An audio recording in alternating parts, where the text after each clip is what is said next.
They don't got no more. It would be the most talked about duck lips of Detroit. I'll bring you some. You should carry some in there. So. I'm totally open to it. If somebody tell me. What is I'm it learning now? so many things right now Duck about our I was lips? telling special her she water. should carry elements and stuff. Oh yeah, water. Oh, there you go, guy. When you laugh. All right. Welcome to the Daily Take on the Take Detroit Network, a show where we have interesting conversations with interesting people. I'm one of your hosts, Godwin Ihintugi, along with my co-host Brandon, and today we have an amazing guest in the kitchen with Q right on Woodward, directly across from us.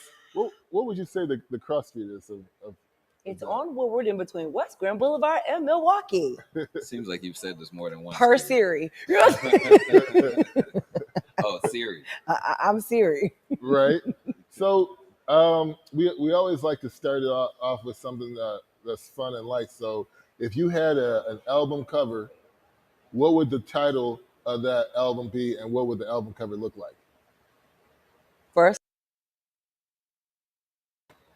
an album cover would say "Keeping it real by any means" Keeping it real by any Keeping it real by any means. with Q. Okay, With Q, all right. Yeah, that's Siri, and it would probably be me on here like, because you get what you get, and you don't have a fit. Okay, You get what you get and you don't have you a don't what? have a fit. And you don't have a You fit. don't have a fit. Okay, I thought you were about to say you don't have a pick. No, you get what you get. You don't have a fit. I'm going to give it to you whether you want to hear it or not I'll take it. That's at the end. That's what's up. So everybody really knows you from your amazing personality.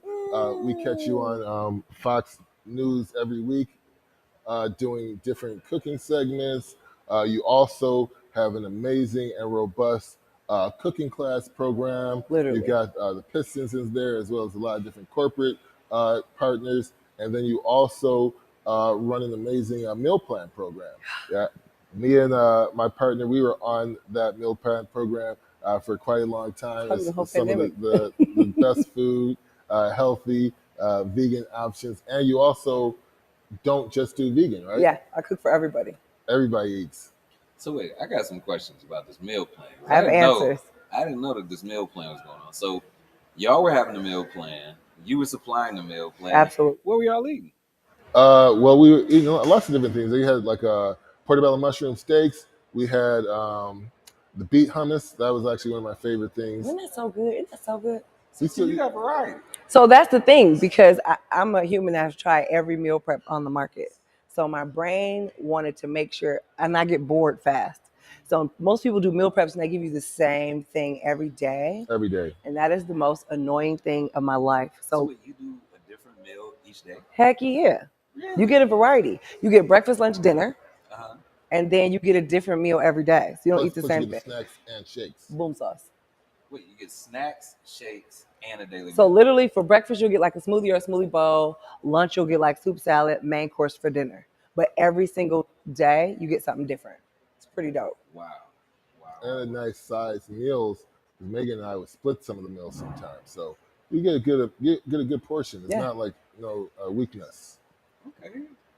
But I kind of got a feeling y'all give big portions over on Woodward Avenue between Young Village and Cooking with Q. Y'all make sure you get that one meal you can eat twice. I'm gonna tell you, for us though, our whole thing is like we gotta show people how to eat to live. I think they don't talk about eating to live in our culture enough. Like everybody wants fried this, fried that, and I'm like the person who's like people should get healthy food no matter where they live. Don't base it off their zip code. So that's let's what I break do. it down. I'm What breaking it. exactly what constitutes healthy food? So for me, healthy food is knowing, for us, it's knowing what you need to live, because that's the goal. You eat to live. So if I tell you to eat the rainbow, but you don't know what's going on with you, so I have people who they're not my patients, but they're like, you'll get diabetics, you'll get people who have cancer, you have people with all these different ailments, and then we make their meal plan it's curated around them. So it's curated around what they need. Because if you can't have a lot of the meal plans that you get from other people, you can't say, oh, I'm allergic to this. I'm allergic to dairy. I can't have oranges. I can't have pineapples at all. So when I order these different meal preps, nobody care about that. But like with our meal prep, we care about anything that you don't like. Your allergens, you don't get it. Wow. So y'all are really giving it's kind of a one-to-one. for my food, for my Yeah, meal it's plan. making sure what we feed you is for you. Because you and Godwin are built two different ways. So y'all gonna need two different things. If Godwin says he eat meat and you don't, should you not get food because you don't eat meat? I most You certainly should But be you see what getting I'm food. saying? So like you have to make sure you give people like what they need based off of like what they can have. If I know I got a cancer patient, they can have a bunch of vitamin K. So I'm not gonna give them a bunch of meals with a bunch of vitamin K. They get to alternate. you sound like a culinary superhero right now. Honey. So let me ask you this: is there an origin story to this holistic approach that superhero Q is putting out Yeah. with the meals? Kinda. Because for me, I didn't go to culinary school. I did mortgages, y'all. I could write a mortgage right now from the beginning to the Hey, end. Thought shout about out, preach. Look, listen, I knew how to do that. All this I love cooking just because I love cooking. But for me, what am I? I'm 43, I'll be 44. So when I was about rolling over on 30, I found out I had this disease called sarcoidosis. Nobody ever knows what it is. They're like, how do you spell it? Bernie Mac died from it. I've heard of It's supposed to be Bernie common. Mac died from Bernie it? Mac died from his sarcoidosis. So you either take care of it or it will take care of you. Wow. So for me, when I found out I had sarcoidosis, since I graduated from Google University, I looked up everything. You know what you do. You get sick, you be like, what is this? WebMD this? Where do I go? But Mayo everything Clinic. was, they wanted me to do one of two things. They were like, okay, we did a biopsy of you. Now we know you got this disease, sarcoidosis. You're at stage 4, and we want you to take steroids 3 to 4 times a day. First off, athletes can't take steroids, right? They tell athletes they can't have steroids. I was like, if it's not good for them, it can't be good for me. Okay? And that's on period. Not bad logic. No, at all, right? So I was like, I'm gonna figure out a different way because I'm not taking your pills. Because if I take your pills, and I have nothing against doctors, so before any of y'all be in my inbox like Q, you don't, that's not what I said. Because it goes down in the DMs for me. So I just like to address I it can before it even only starts. imagine, Q. So I love doctors, but it's because you need to find out what's wrong so you know how to fix it. But everything pushed me to be plant-based. So in my whole learning how to be plant-based, I did it cold turkey for 30 days. That's how it started. It started. I did it for 30 days, and I had a cough. It sounded like I smoked 8,000 packs of cigarettes a day, like Cool 100s or something. Salem Lights. It sounded my cough was bad. 30 days, the cough started going away. 60 days, these rashes that I had forever, I literally thought because I attempted college at CMU, I was like, I must have did something wrong at CMU. This cough ain't going nowhere. I done did something wrong. The cough started going away, and then the rashes started disappearing. Really? 60 days. Strictly The just from only your thing I diet. did was change my food. Wow. So I was like, yo, what's in the food, bro? Like, yo, we're eating something that is for sure messing us all up and nobody's talking about it. And I don't want to live in a world where if I know something, what's the point of me dying with information, not sharing it with somebody else? Absolutely not. That's the ghetto. That's gotta be. I can't even imagine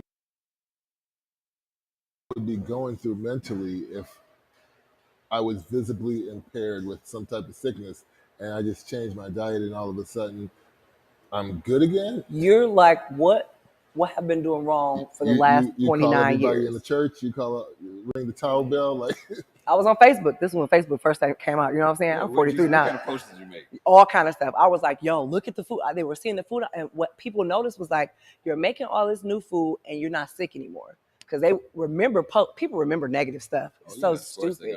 But they remember you were in the hospital, you were sick all the time, and now you're not sick. So what up, though? Right. So I was like, oh, I'm going to create this space because it didn't exist. I Google everything, y'all. That's what one thing is for certain, two things for sure. I'm going to Google, okay? I'm going to fact check everybody. But I was looking for a space where like a vegan and a meat eater could coexist because people didn't, you have vegans who were like, you are crazy, you're great, save the whales, don't touch that sheep, you're messing with the bees. And you got the meat eaters like, girl, if you go vegan, where you gonna get your protein, girl? You gonna die. My family from South Carolina, you know what I'm saying? They eat everything from the ruta to the tuta. What? You don't get no protein, girl, you gonna die. And I'm over here like, I'm just trying to show y'all how to eat healthy because this is some BS. But I Googled it. Where can vegans and meat eaters hang out? Business right there. And that's why I started Cooking with Q. It was like Cooking with Q, a place where vegans and meat eaters could coexist. That's a nice tagline. it is. Because it seems like Trademark. that space, it clearly, there you go. On period. I trademark everything. Okay. TM. That's smart. I don't play no games. If God gave me the idea, it must be a purpose. It's going down. Okay. So Q, how does your high energy approach to life and just your high energy period, how does that translate into what you do in the kitchen? It's psycho because it's the same thing. Did you say psycho? It's psycho. It is because I tell people like it's happy food. So at the kitchen, you know, you can't if you're having a bad day and we won't even let you cook because I don't want that in the Yeah, food. don't put that energy into Yeah, no, thank you. You be blessed. Go on right on home, Saint. You can go right to the You be crib. sending folks home In the name of Jesus, you can go. when they come to the cooking You class. If they spirit ain't right and their energy is improper. once you come into the kitchen, I don't even know how you can have a bad attitude. I know, But if 'cause you do. start there, you can't leave. It don't leave. Because once you walk in, and I tell people all the time, like when you look online, you look at the pictures do no justice. When you walk in, The you space itself is bright. it's It's a very bright, Yeah, it's you very walk in, happy. the good space for itself. video, good for picture. It It's makes full of you light. feel like you're at the crib because people learn better when they're comfortable. So I wanted to make it super basic. It looks like you're at the kitchen. Because think about when you're at home. Holidays, everybody cookware. Yeah. In the kitchen. We drinking. In the kitchen. Right. Mama cooking. In the kitchen. We here. Hugh, one thing I don't think a lot of people know about you is how your processes. You know, you, as I understand, did the full-on design and build-out for your own kitchen. You did the full-on design of the operational space It's weird. within the basement. I It's don't know if weird. you're talking about the school yet, but you got the line in for the It's school. weird. It's You very know, but you were also one of the first web people too. You were operating in Web 1.0 space and early 2.0 space before a lot of people started getting on YouTube and Instagram yeah. doing video. I think you were one of the first food people that I watched in Detroit maybe 5, 6, 7 years ago talking about, Content was king a long time ago. yeah, yeah, But my brain is always so I'm a big faith-based person. You probably can catch that. You know what I'm saying? So for me, I get this vision while I did mortgages. So when I said I did mortgages, like I was like a top producer. I did mortgages, and this was a job that you was making. We Gucci over here. You know what I'm saying? No need to quit. But like I'm very okay. If God said do something, that's it. There's no more to it. So if God said you doing something else, I follow the lead. So when people talk about this design and the design I drew in the middle of like the president of my company, Matt Ishbia, he used to play, Matt Ishbia on UWM. He used to play, for the Spartans. My man was talking and that vision came, and I'm very big on like whatever it comes to me, I'll write it down immediately. Bible say write it down, make it plain. Just in case y'all ain't know. I write that boy down, but I walked around with a post-it note for 5 years trying to make sure I did everything to get the post-it note. And it was drawn out. It was a whole kitchen. I didn't even know what it was supposed to be, but I knew I was supposed to teach people how to eat better. Really? All this started, when I say this started, when I said I was going to start this business, it was November 2015. You were just in a meeting when the vision came. The vision, I was sitting in a meeting. My president of our company was talking. Wow. My man's was like, my goal is 40 billion. And I sat there and I got pissed off because I was like, my goal is $450,000. You're younger than me. And if I cut you, we both bleed the same blood. Fact. what is he doing different? But that was the thing. I'm that person. So the next day I was like, yo, we need to go out to eat because I need to understand something. And I told him exactly what I said. And he was like, and because of that, that's why you can't stay here. So you talked to Matt Ishbia personally. Oh yeah. If I'm upset right now, if I need to talk, I'll call Matt like, yo, you need to let me know. Because I started working for Matt when UWM was United Shore, and we were literally working. Matter of fact, we were like United Shore Financial Services. It was like 30 of us in the office. Now he got a whole company. It's like 3,000. You part of the Pistons. Your name is in Little Caesars Arena. And Michigan State. Talk about the started from the bottom. Now we're here. Right. So I don't know. Both know because we both had our stints in the mortgage industry here. like that started this little. My man was like, I think I want to make it I was like, a what? If you can do it, what's the difference between me and you? Yeah, and it takes a lot to really trust yourself and go through a lot of the doubt. You know, when you stop and give up something and just to put it into perspective, your average mortgage banker or somebody within those financial security services is going to be making anywhere from 50K on the low end to upwards of 350 to half a million on the average end. If you just do your due diligence and follow suit. I was If you're good. decent at your job. Right, you're decent at your Honey, job. I was good. That's what I was like, I could sell a Bible to the devil. Right. I'm good.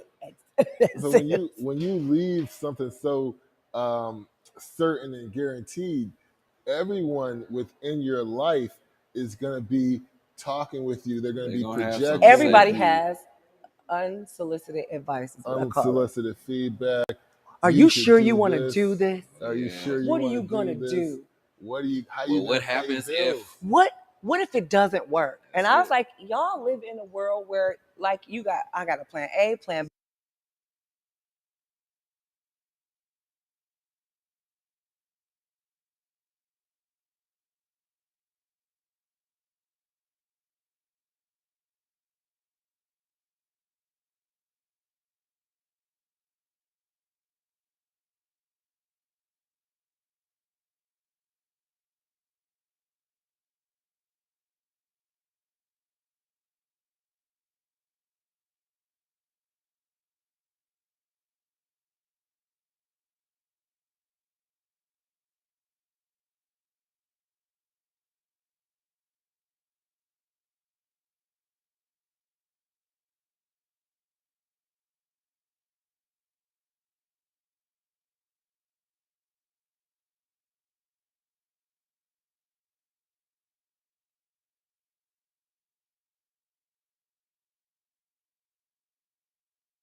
We did have to do a lot of work, but for the most part, there wasn't anybody. Um, there was still somebody there telling us like, "Yo, you got to make these 700 calls, right? You got to talk to these 30 people. You got to close." You know, there was still a framework of guidance to our daily Yeah. activities. You are now self-directed within your own lane. You got to be the one to come up with how we going to make the plan, how we going to pay these bills, how what's we the going to next play? expand, what's the Because next you're only play. good as your last thing, right? That's Can you talk a absolutely little bit about that and what goes into that process with you?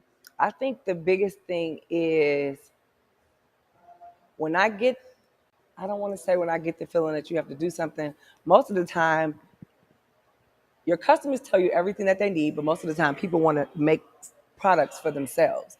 When the reality is that you're not the end user. cute. Say that again, because I'm serious. Because I taught a build course, and in when my students came in, my entrepreneurs, some of them were building businesses, but one thing that was constant, as they tried to figure out what their offerings are and their products, they were thinking about It's themselves. like What you do are I not your like? customer, child. Honey, child, you're not your customer. I'm so glad to hear an entrepreneur say, Because not it's only not, say it, but really understand. no, like because you're not your customer. Mama's not your customer. Your cousin, your family, those are not your customers. And you can't build a business on that. And most of the time, it's the people that are the closest to you that will, everybody want to hook up, everybody want a discount, everybody want to pay. And you have to make, and like that's where I've been at in my now trying to change people's perspective because they like to little business you. I just did a whole thing on that, and I'm like, when you talk to me, don't say little business because my business is not a little business. You might think that, but that's your perspective. It's not me. And sometimes you just have to have the balls to be like, and most of the time they don't expect it from like this little black girl. You know what I'm saying? I'll be like, child, I don't have a little business. So when you ready to talk, we can talk because what I'm doing, I'm a multi-billion-dollar company. No, that's right. I Right, don't just do food. I'm making sure that people eat to live. right. And you don't just be on TV every week either. I Like, you mean, know, and Yeah, I don't that was know and how. that was such a fluke. But that's what I tell people all the time. Like everything that happened, it was like a buy. You were just following the right path. And for me, that's how you know when you're on the right path because things start going into play. It's going to get hard, but like I tell people all the time, like the Bible don't say life is just easy, rainbows and butterflies, and everything's going to come to you. Like that's not how it works. Like you have to put in the work. So you got to be You in the put in the trenches. work and just you have to make sure. I always want to be positioned in the right place at the right time. So I don't want to I had a big thing where people were like, you're a vegan restaurant. I'm not a vegan restaurant. I am vegan. I'm a place where people come to eat to live. And when you put a stamp on something, you tell people like, stop putting me in that box. If you put me in that box, then I can't do anything. In my head, when the government decides to make a new pyramid because the food pyramid is wrong and backwards, I'm gonna be at the table. So I'm gonna keep saying that until I end up at that table. So actually, that's a really good point. What is wrong with the pyramid, and what would cues Everything is like nepotism. It's all their boys, their family. People do stuff because they put the people at the table because they know them. So when the food pyramid was created, it was people that were supposed to make money off of that industry. So like if I'm making a food pyramid and I know Godwin got a oats company and I know you got a strawberry farm, I might place y'all a little higher. Let's say on one the person was pyramid. meat, one person was dairy. Right. If I say put meat on the pyramid, I'm never going to lose money. If I say put dairy, even though I know it might be killing the people that are eating it. You're never gonna lose money. You're right. When people hear me say like we don't have any dairy at our spot, they're like, what you mean? I was like, because we don't need dairy. Dairy's not good for us. So people are actually surprised when they come in. I'm like, there's no dairy. Yeah, there's no dairy here.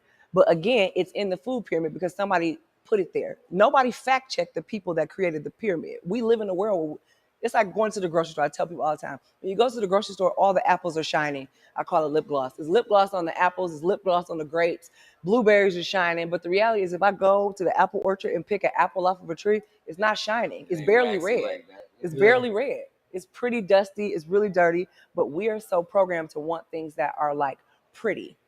Everything has to be pretty, and that's what we want. Go to a restaurant, get 2 plates, the big plate. I want the big plate. Why? We're the only country that eats like that. No, Detroit is a majority black city, and I'm black too. Yeah, we did cover that before. Shout out to being black.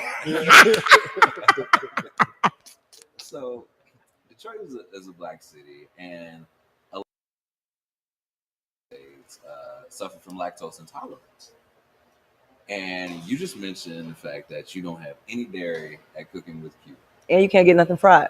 And you can't get nothing fried. Oh, everything I love God. So can we speak to our audience members from the mouth of Q? Why do we not need fried foods and dairy in our diet? First off, the first thing I'm gonna say, I'm gonna make it super basic because I feel like when we make stuff complicated, people don't understand. But if I'm a cow and I have a cow baby, now I got this little cow. The cow feeds its baby its milk until it's not supposed to have it anymore. Right. If the cow stopped giving its baby milk, why the hell would I want to give it to my baby? That's a pretty nice. Basic, straightforward. It's so basic. Easy to understand. But we're the only thing that wants to keep. And so we want it so bad because it's in this pyramid that somebody else created, but nobody fact checked to see why I needed it. Nobody went to see, is the milk really doing me any justice? No. And now you want to mass produce the milk. So you're mass producing things. You're pissing off cows. You're making cows uncomfortable. And you're hanging them to make them make this product. And do you think that's the same product that they give their baby? No, because when they're feeding their baby, they're not stressed out. They don't feel like they're about to. It's different. So now you giving this thing. It's creating these hormones and things. It's giving it to you. And now you want me to give that milk to my baby? Y'all can go to sleep. we eat primarily vegan in our household, and it's because of the firm belief that you can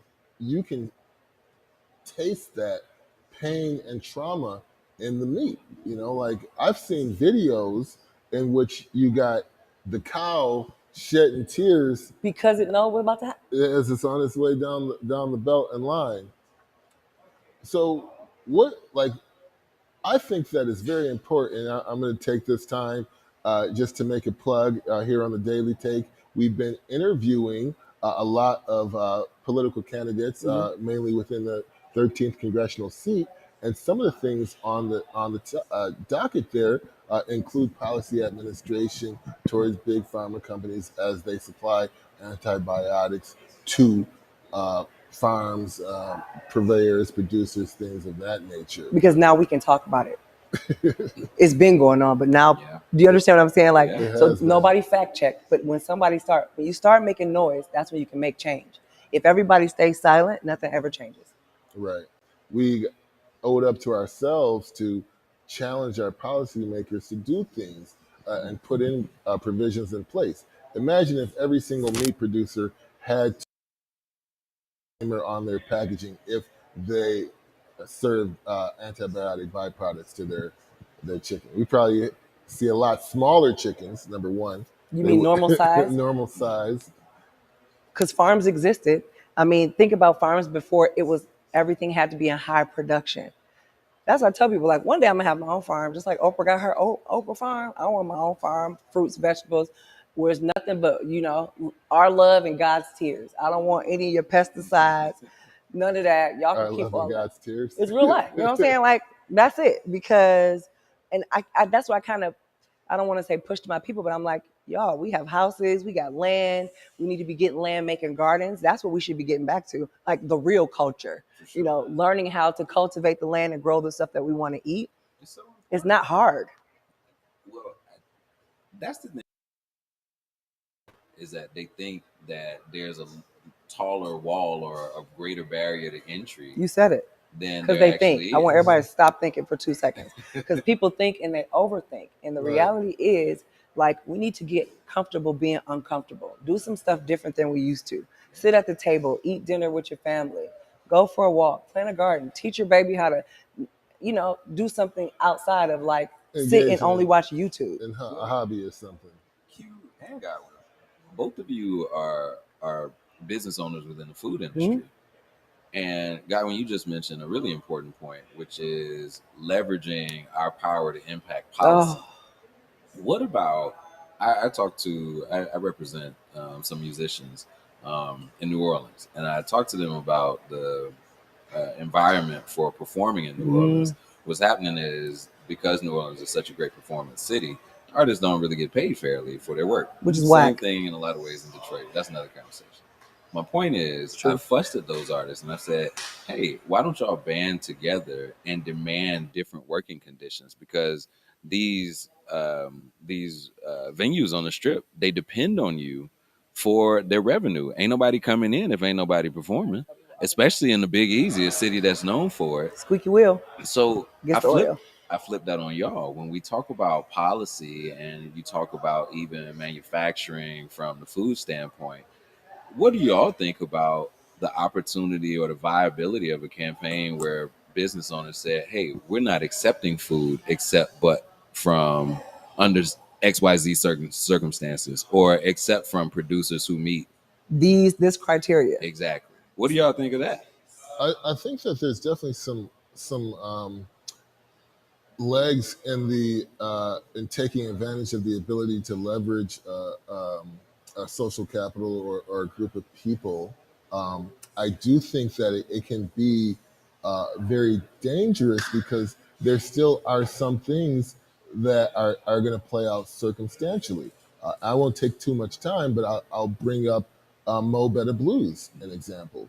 And this is a very storied and telling experience of what can happen in the city, in which you have a business owner that puts somewhere between $200 to $350,000 of their own money into property, and then they end up getting displaced. Now, when you ignore the fact that there was some displacement, right, and you just say, hey, let's put this entrepreneur of color into this establishment or this space, I put money on it 7 times out of 10 that entrepreneur of color has a backstory very similar to Mo Better Blues, in which they are coming from a circumstance of trauma or having been experienced a circumstance of trauma or about to go into a circumstance of trauma.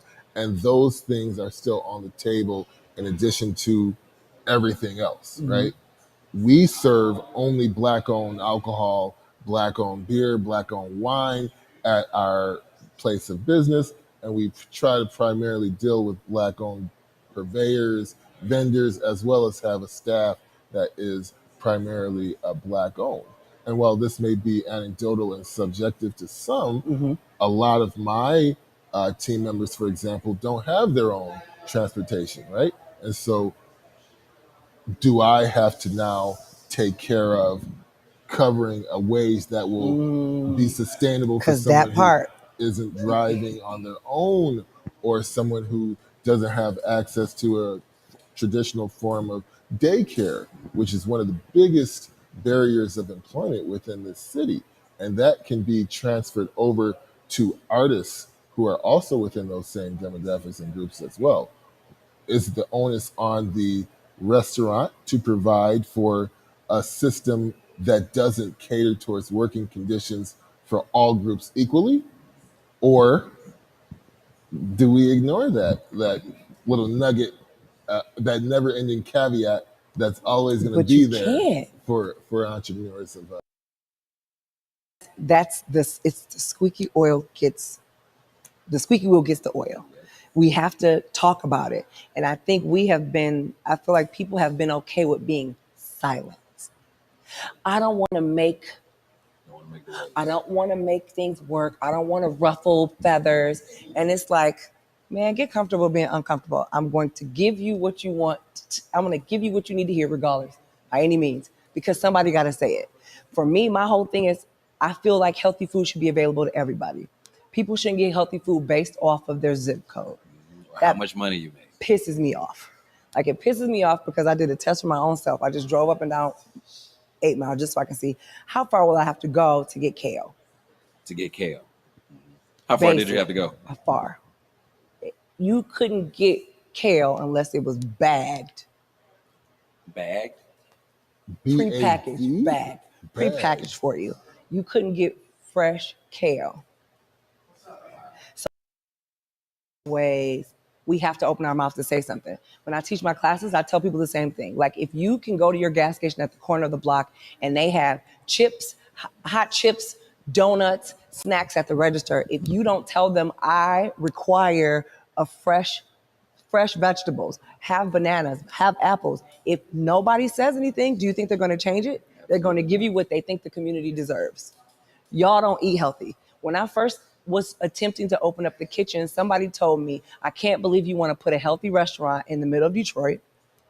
Number two, you would do better off opening a dialysis clinic as opposed to opening a healthy food restaurant.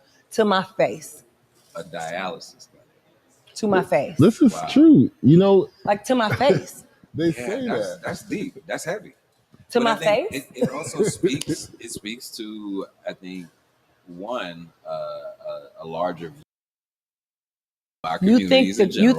You think our community and our culture don't want to eat healthy? But you can put a liquor store on every corner. You can put a fast food joint on every corner. And when you were talking, my first thought process is like, small business owners have to be in competition now with these major corporations. Yeah. So if a McDonald's, is paying people $16 or $17 to wash a dish, for me to have employees and team members, I'm in competition. Yeah, you got to compete with a multi-billion-dollar corporation. I compete with a multi-billion-dollar company? And that's exactly why I tell people, like, you know what? This is what I do. This is my lane. I'm going to do it this way. It's going to be done my way. I'm going to give you what you need by any means, regardless of what you think you want to hear. That's true. A lot of that unsolicited feedback doesn't take into account the whole story. Because they don't know. Yeah, they don't. They really don't. I tell people you can put a scoop of ice cream on a scoop of ice cream, scoop poop on a scoop of ice cream. But when that ice cream melts, it's just poop. Who's eating it? Are you? I'm not. Where do you get these sayings from? Yeah, you got a bunch of them. Plenty. Like, you got to have your own show. I mean, for real. Like, literally, like, what am I supposed to do? You like you said, like I feel like I can write a mortgage in my sleep. Having a background within financial institutions, do you still invest? Do you invest in things like crypto or real estate? And how does having that financial background guide a lot of your decision making now, both personally and in business? I've invested in crypto when it wasn't even popular. You were early Dogecoin? I was probably, I was penny crypto. I had crypto. You was early in the game. Oh yeah, I had crypto before it was nothing. Crypto helped a lot. Did you get hit hard, like, recently with everything that's been going on? Those are things that I set and forget. Set it to forget it. Now, if I need to take a big chunk, it helps. Mm-hmm. Mm-hmm. If I need a car, I can grab a car. I can get a car and be okay.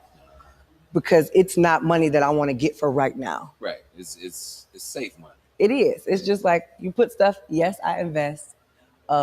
I think my mortgage history, because that was another thing. When I was doing mortgages, it wasn't popular for chicks to be in mortgages. So I felt like I was in a guy game because there was like sprinkles of chicks that did it. So for me, it kind of made me a little bit more hardcore than a normal, I think, person would. You can't break me down really easily. And high pressure sales will do that to you. Yeah. Yeah, you And can't you do break have to me have a thick down. skin. Oh yeah. Yeah, People because talk that was crazy to you know how many times somebody told me no. I mean, Hung imagine up on somebody you. telling you, "Girl, you might as well open up a dialysis center," as opposed. You really had a perfect sort of preparation in terms of your professional career doing mortgages because you get told no a lot. Oh yeah, and You I didn't have care. to have a spirit of perseverance. You have to understand, okay, I got my goal and I got my numbers that I got to hit. And can't nothing Nobody's gonna stop me. stop it because in my head, even though I had to, we would cold call. Cold calling was nothing. I emailed Sue Mosley like every day for like 6 months until she responded. The squeaky wheel Yeah. gets the oil. I emailed her every single day. And the people can't take that stuff personal too, because a lot of people, and I don't want to say this like offensively, but Say it. Some people need to hear it. some people when they just working like that one job, for example, right? There's a lot more time when you just have one thing that you have to do. You can answer the phone, you can respond to that email within an hour of getting it, because you don't have as many activities happening on the daily. Like entrepreneurs are wearing a lot of different hats. Child. And you still got your own personal life. So like you gotta do laundry, and this is something I want to ask you. Having been a mortgage banker, you were already developed within a career. You had your family, you're married, you had your kids. What type of experiences, what type of conversations did you have to within your inner circle to be like, hey, I'm gonna stop this and I'm gonna do this instead? Like what your husband say? Like what? That part. So balls out honest, right? So I am very. When I knew I was gonna quit, I had the conversation with my husband, and my brain was like, "So God said." And at first, that sounds crazy to everybody. Like, girl, say God said one more time. And I'll be like, God said, and this is how we gotta go. And I'm a very like when I tell y'all I build the boat as I go. If God say jump, I'm already jumping because surely something's on the other side to catch me. I live that. Like I live and breathe that. So I do not let those things scare me. But I know it was a bit much even for my husband at first because I was like, so I know I've been working this job. Especially you making $450,000. You about to quit? What? You doing what Where now? you going? What are we doing? Say what now? I literally worked all the way up until a month before we were about to open. I did, but I had the conversation. I was like, so look, I might need you to support your girl for a little while. You might need to hold me down in the name of Jesus. Can you do this? But God said, he's like, well, you already said it, so I don't really know I can't really fight God on this. So let's just go. And it sounds like you knew just how to frame it too, Q. And because I'm very matter of fact, I'm not gonna I'm not putting ice cream on poop. It's gonna melt. Who eating it? I gotta tell you the truth. And then people thought it was crazy. But the most amazing things happen in like the most uncomfortable places. So if I feel scared of something, I run towards it because dang, what's on the other side? And if nothing else, you're at least gonna grow. Oh, You're Right. gonna gain something. You're gonna get something. and failing is not bad. And I think people, when you said that, people make a lot of decisions emotionally. And I feel like in business and honestly, sometimes in your marriage, everything can't be emotional. Yeah. Bible Check it says the out. heart is a treacherous place. That means it is unsafe and it's going to help you it's like going to the grocery store hungry. You're going to make some poor decisions, my guy. It'd be that way. No, for real, right? Right. So you just have to like, don't be emotional and like, this is what I'm going to do. Yeah, I think the best way to look at it is to unlearn and relearn. We just talked about this the other day. But that's a real thing. I tell people when we do our classes, the first thing I say, like, different stuff. But I tell people it was good that I didn't go to culinary school because I don't live by everybody's book. Right. You don't have to wade through somebody else's rules. And we don't fact check. We never fact check. A lot of people cook because the mama, auntie, grandma taught you how to do, but nobody said who was the person that said it was the right way to do it. And some folks don't even ask why. Right. They just do it. They just do it.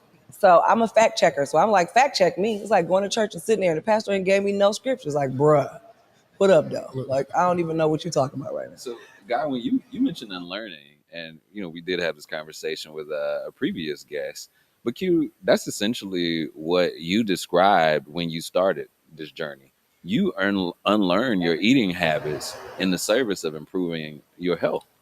Every single thing. Or better yet, as you said, in the service of living. Yeah. You know, you changed your eating so that you could live. Like, I need to live. I have a husband and 3 kids. A living And he testament. don't cook. So what I'm about to do? I can't. They're going to starve, Wait, your Jesus. husband don't cook you? You No. don't teach him to cook? It's okay. We know we good at. Okay. You know what I'm saying? Vision In of your labor. relationship, I tell people, like, you know what you're good at. They know what they're good at. Like, stay in your lane. Stop swerving. It's cool. I'm cool with it. I cook. That's what's up. Hey, so Q, I'm going to ask you a couple of quick things. I want you to say the first thing that comes to mind. Fear. Here it comes, guys. Winding up. Or finish the sentence, all right? Do you like partying? Yes, with people that I'm comfortable with. You can party on the wind down as well, right? See, wind down is straight fire. Well, Q, I thought you said that all the action comes when you're uncomfortable. And now you're talking about you want to party with your comfortable folks. Because people, first off, people are peer pressures. I don't do peer pressure, and people try to peer pressure me all the time, and I be like, I'm the last person on the peer pressure. Don't do it. Second thing you got to know is your circle is your circle. Everybody is not in your circle. And when you get to a certain level, everybody is not really for you. They be trying to be in a circle because they be trying to. Yep. You know, So that's why. You want to get the ones that are going to be looking out for you, like whoever is in Candace Parker circle. Okay. I got a cool little circle. We real Right. tight. We don't play no games, but they know not to play about me. Is family important to you? Most important. What was your first mobile phone? First off, I don't even know what to call that boy, because I had a pager, because I was always like, hit me on my pager if it's major. And then I got that good flip. hit you on the page if it's low. It was Hit me on the major. pager If it's major.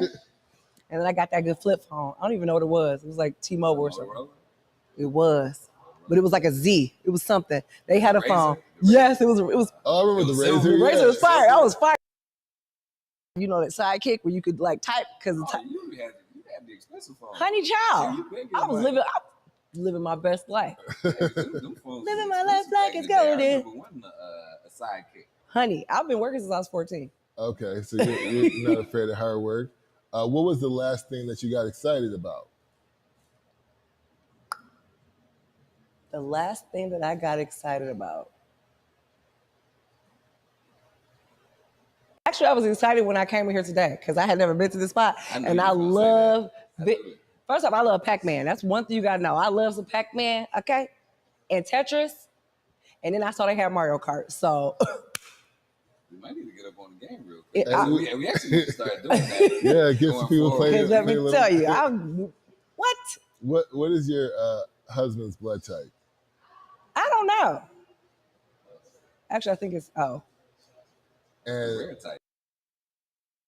lied to your parents recently. No, I've never been a liar. I'm not good at lying, bro. I don't lie. I'm gonna tell you what you need to hear, whether you want to hear it or not. It's going down. Have you lied? Do you like sweat or like give off like? I'm not even good at it, so I would never say I'm not gonna lie. So what happened if you in a corner and you don't want to tell the person something, but you also don't want to lie? What you do then? Oh, I'm just gonna tell you. You'll be all right. Your gonna feelings bust it like. out? Can You I ain't tell you? gonna lie I on was. mission? How old was I? Well, I remember they're gonna hold this to me because I don't think I ever told this story. I remember I was like 18. Was I 18 or 17? Or was I 19? Either way, it doesn't matter. My dad, I walked in the house. He was like, "You been smoking them twigs?" And I was like, "Yes, and you're ruining it. Don't ask me." Oh wow! I'm not a liar. I can't lie. I don't want to lie. What's your daddy say? My daddy, and my just my granddaddy. Like I'm not gonna lie. Real old school. Oh, he is. Dude, smoking them twigs. I was like, Dad, yes, and you're ruining it. So let's just. Not make a big deal of it. That's his thing. He was like, "Oh Lord, oh God, Lord have mercy." That's the line. Emotional intelligence in relationships is rooted in honesty. You know, a lot of people will go weeks, sometimes months, being mad at somebody else, and then that person they mad at will in turn internalize it. They don't know what's happening, but return the energy they're receiving, and now you got two people mad at each other. One person don't know why. That's probably my worst pet peeve. My worst pet peeve in the world. I cannot stand liars and I cannot stand thieves. Because it's a waste of, bro. Damage it's your crazy. kill. That's not true. But They might though. They kill. You never But know. you see what I'm saying? Like, I'm not. I feel like a lying is a waste of an energy. Like, why I gotta lie? Because what's gonna happen if when I tell you the truth? You gonna get mad? You're not gonna talk to me anymore. and Tomorrow still goes on. one of the greatest compliments I received was from an old relationship I had where I just kept it 100 like the whole time. It's the best thing in the world. And years after the fact, the sister came back to me. She was like, Brandon, one thing, Waiting for it. yeah, one thing I really appreciate about you is you always kept it 100 with me. She was like, Keep it real. She was like, and to this day is why I still rock with you, why we still have a relationship. She was like, because a lot of my old relationships, I don't mess with them. She was like, but that fact that you kept it 100, Oh, that you yeah. told the truth, I makes keep all it the difference. real. I think that's why people will like to come to me and tell me stuff. Because they be like, well, what do you think? And I was like, They know you ain't gonna hold back. they know I'm gonna tell you all your truths, whether you want to hear it or not. So on the Daily Take, we have everybody give their take. We want to put you on the spot, give you an opportunity to have your stage, give your take on Q. In real life, Not even pretend like you can read in the metaverse. We not in the dog, metaverse. don't even get me started on that mess. Sweet guy. The take on Q is honestly, what you see is exactly what you get, but I'm always going to try to help somebody eat to live because I know what it was like to live a life where I was doing things without fact checking what people said. So I want people to fact check every single thing. I want people to read labels because the truth is always there, but we just don't like to see it. We don't like to see it. And then, no, I'm going to keep it real. You're going Right. to get Q, who was born, off Dexter in Detroit. I love Jesus, but I set it off. Look, I knew you kept it real because did you have some Chucks on with your wedding dress? Absolutely. I thought that was so fire and flame. Absolutely. When I saw that picture, I was like, this girl dope. Like, Absolutely. Chucks with the wedding dress. First off, I'm going to always have some comfortable shoes and I'm going to have a baseball What you cap. rocking today? These are my Soros, but they're fire though, right? They You don't are even, fire. but Yeah. I'm telling you, I'm going to have Man, on, them some expensive shoes. Them Soros ain't cheap. no, and they're comfortable. Cheap kids. Honey, I mess with I'm going to have a baseball cap. I'm going to be comfortable. You gonna be comfortable. getting it Well, you in. gotta be comfortable in the kitchen. The kitchen is not a place you want to be in a state of discomfort. Every place I go, if I can be comfortable, I'll be comfortable. I don't care. Q, put on a dress. No, it's not really my thing. Do you vote, by the way? Do I vote? Yeah. Everybody in the world should vote, not just on the presidential election. You have to vote. Especially in Detroit. 'Cause No, literally, we need it. squeaky wheel gets the oil. You have to vote. You can't just vote for your president. Everybody needs to vote. Somebody died for your right to vote.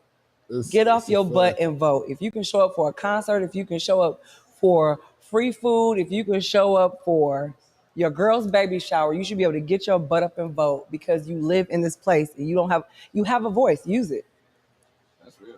Q, you already gave us the voting PSA. I do what I can for my peeps. Look, for But it's real life. Like, I vote. No, we got to vote. It's so much has been sacrificed. Honey, they sent out ballots already. Like, y'all don't even have to go to the thing to vote. You can just do it. Vote. It's the zero excuse. Vote. They should put a whole thing. Voting registration sites at Cooking with Q I'm totally in down the for it. village, eh? Yeah. No, like legit. Yeah. Yep. for real. No, definitely. Well, Q, it's been so dope talking with you. You are one of our favorite people because you also, and I don't think I said this enough with you, anybody can come into a situation and be like, loud or wild or, just bring a lot of energy into it, and I like to call those people treadmills because they be running in place. Let's go. But you I'm go out in here. places, We better You're- go places. You feel the purpose. You're not just saying stuff, when you listen to what you got going on, it's a lot of meaningful content there. So I really appreciate what you got rocking. You know, always been. I'm glad y'all have me. This is the coolest thing ever. I'm so geeked. We have fun. You done set the bar high. We gotta make sure our next couple guests come in with the same energy, with the same fun, with the same, you know. It's like good Gary stuff. Say, you ain't no treadmill. That's the doggone show. Definitely. Yeah, we're going somewhere. Definitely. This video about to be worth something in a minute, y'all. Run it up. Right? Hey, so again, this has been the Daily Take on the Take Detroit Network with our wonderful guest, Cooking with Q, with the Kitchen with Q on Woodward between West Grand Boulevard and Milwaukee. You can get meal plans. You can get dinner. You can get cooking classes. And you can go ahead and take part in some early voting with the Detroit Historical Museum Society Hustle Award and put Q on the ballot. Oh my goodness, I didn't even know. Put it on the ballot. This episode has been brought to you by Element Water. Element Water is a brand of 100% pure ionized alkaline water infused with CBD. Won't you he can do get it? this Won't he do it? 10 milligrams. 10 milligrams. You can use this as an appropriate rehydration for running, as well as a direct combatant towards improving your behavioral and mental functioning. Somebody told me even, G, that they found it to be useful for epilepsy. That CBD is helpful with folks who have epileptic seizures. So shout out to Element CBD water. Y'all should definitely check it out. You can find it at www.elementscbdwater.com. Schwam. Bam. I'm excited. Bing bong. Y'all welcome.